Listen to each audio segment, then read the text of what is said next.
Hey everyone, Kevin Tanner coming to you with another review. Today we're going to be taking a look at the Micro Galaxy Squadron Series 3 Starship class, the Republic Gunship Muunilist 10. So we're going to go ahead and take a look at the packaging, we'll take a look at the vehicle itself, the accessories that come with it, we'll do some measurements, and then we'll do a comparison. Let's go ahead and dive into the review. Super excited to dive into this review here and take a look at this Muunilist 10 Republic Gunship. I love these gunships. I think they're a fantastic design. They're really cool, lots of playability to them. So before we dive too deep into the ship itself, let's go ahead and take a look at the packaging. So here is the outside of the box. So we get the Series 3. Down here on the bottom it says Republic Gunship, Muunilist 10. You got a little picture of it there. Then we got our ARC troopers in there. When we turn to the side, it gets really cool box art here to see the actual ship and its design. On the back, we get to see some of the different features for what it does. You get to see the other ships down here in the line. And we can see all the little things you can do with the figures. On this side, we get a couple other things here that show just some other features of the ship. And that is that. Now, when you open the box up, on the inside is a cardboard background that you can use, which is just this. It's just kind of like a gray sky. So this has been a little bit of a change here in the Starship class where we're not really getting a scene as much as we're just getting a backdrop. So that is that. Then the other great thing is that you actually get your little figure pack. So here is the figure pack that you get. You're going to end up getting one pilot, which is a standard pilot. It looks just like the pilots in the normal LAAT that we're going to end up getting, or the Republic Gunship, whatever you want to call it. And then we get two generic ARC troopers. So let's go ahead and take a look at those. So here is the pilot. So again, standard pilot, the same as the one that we're getting with the standard LAAT from the Series 2. Nothing really different with them. But the one thing that is really cool is we get these two ARC troopers. So they did a fantastic job here with the paint application. It is really hard to get the paint. I know this from doing customs, but to get the paint around the visor and still have the visor look okay. And they're doing all of this machine painted. So you're going to get some articulation in the arms. You've got the little gun holsters there. You've got the little, whatever you want to call a skirt thing that he's wearing on the back. The pauldron. I mean, this thing looks really good. I am super impressed that, again, this is a machine painted figure. I really like the red color as well. So it's a Phase 1 clone. And then we get a blue one. So this is kind of a light blue. It's like a sky blue type of a color. Same exact, same articulation, the arms and the legs, same paint job. It's just a different color. But great to be able to have a different type of figure instead of just having a standard clone. So this will be great to be able to fill out your army of gunships and clones. So now let's go ahead and take a look at the vehicle itself. So just really quick, right off the bat, I just love the tiger shark theme. This just looks so cool.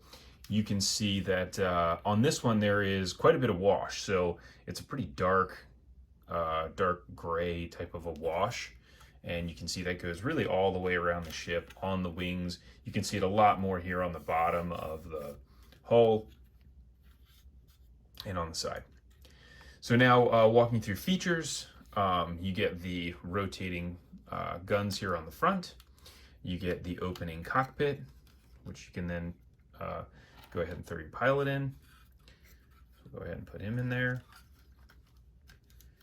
Then you're also going to get the, oops, there we go.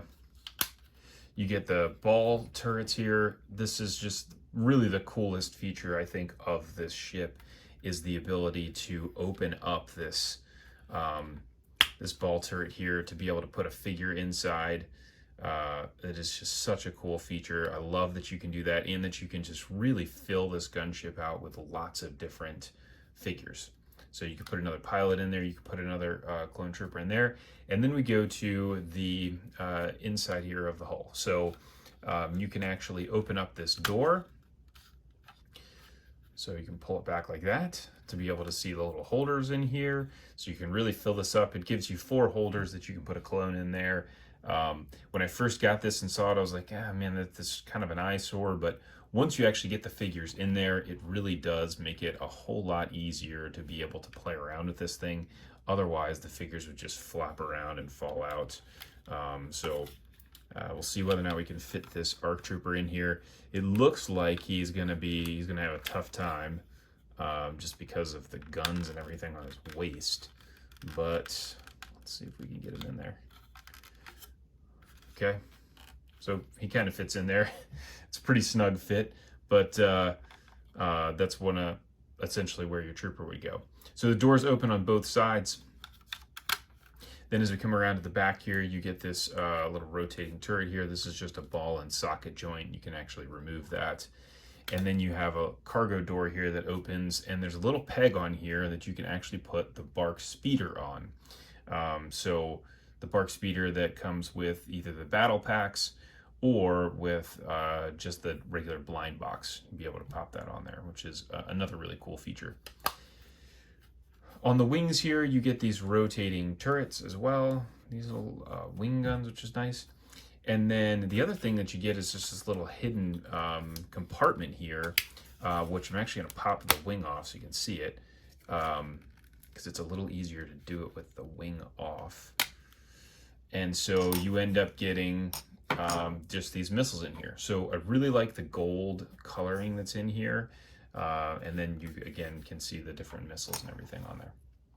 So the great thing about this is you can really just take this thing apart completely. So you can take the wings off of it, you can take the doors off the side, and you can really just break this thing down if you really wanted to create a scene where this was damaged or in battle or something. So now let's go ahead and do a couple quick measurements. So I'll get that thing back on here after. So starting out with this guy, looking at him side to side, so from wing to wing, we're looking at about 8 1/2 inches-ish. Front to back, if we're going really, like, let's go from end of the gun to the end of the gun, it's about the same, 8 1/2 inches. And then if we're looking at the height of this, it is 3 1/4 inches. Now each one of the figures are all 1 inch tall. So there's our ARC Trooper, it's 1 inch. And so that is the Micro Galaxy version. So now there are 2 other versions of this actual ship that are out there in this similar size. The first is the Transformers crossover. So with the Transformers crossover version, you can see there's lots of different panel lines on this thing because it is a Transformer. But you do get an opening cockpit on here where you could put a figure inside of it. It's got the little ball turrets here that come out to the side. Obviously, you can see you can't put a figure in it. Got some paint here on the side. It's got a lot of the same features to it. The doors open on the side, but that just starts to expose more of the Transformer that's inside of it. And then the missiles here on the top chute. So this is actually a really cool ship, and I really like the style of it. And then the other one that we have is the Action Fleet titanium version. So this thing is really hefty. I mean, it is pretty heavy. There is, you can see here on the bottom, it's got 2 screw holes. It actually is supposed to be attached to an acrylic base, and it's literally screwed in there. I mean, this thing, it's basically all metal except for the wings. The wings are just a really brittle plastic. It's a real bummer because, especially on the regular version of this, that's not this Muunilist 10 or Tiger Shark version, it just yellows really bad. But anyways, This has similar features where the cockpit will open, the ball turrets here are going to move on the side, the wing ball guns here are going to spin as well, but nothing in the hull opens because it's all one solid piece of metal. So same thing with the back, and it's got a little thing on the back here. So from a size perspective, you can see here the difference between the Micro Galaxy version and the Action Fleet version. It's a few inches, it's probably about an inch bigger front to back. The wingspan on it is probably about the same, maybe an inch or so. It's kind of hard to tell. There you go. You can see them right next to one another. And then the Transformers crossover version is almost the same size as the Action Fleet. So you can see there, and then there it is from the top version. So again, probably, you know, an inch and a quarter short. But that is it. So there is your Tiger Shark Muunilist 10. If you like the review, if you could, please go ahead and like and subscribe to the page. You can also check out a link in the description that has a group that I run with some friends from all over the world. It's a fantastic community of other collectors that really love Micro Galaxy Squadron, Action Fleet, Micro Machines, and Micro Collection. So thanks for tuning in, and I'll see you on the next review.